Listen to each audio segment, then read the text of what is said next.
this, and some carpenters that first 21 men, and then wounded about 7 or 8 others.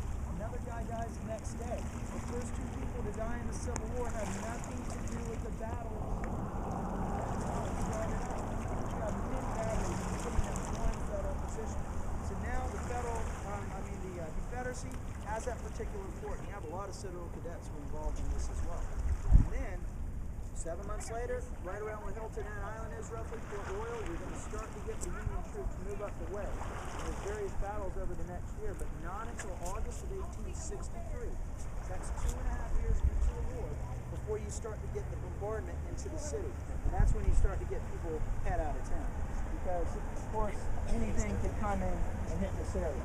So the one with the big columns past that oak tree, the one with the log tall ones, it's a Greek revival structure. That's the one that has the 500-pound piece of cannon in the attic. It was once owned in the 1920s by Solomon Guggenheim.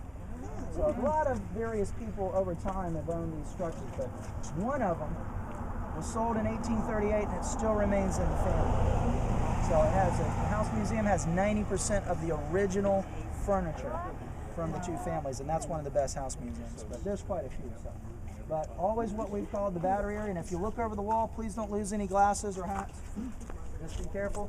A lot of that small rounded off rock is going to be stuff that came in the 17 and 1800s. They threw up and threw up and threw up. And if you really, you might see a few pirates out there. They hung the pirates down here back in 1718 all the way through parts of the early 1800s. Another guy named, well, you definitely know this guy, Blackbeard, miles off the harbor, actually commandeered vessels in May of 1718. They eventually captured some of them off of Cape Fear, North Carolina.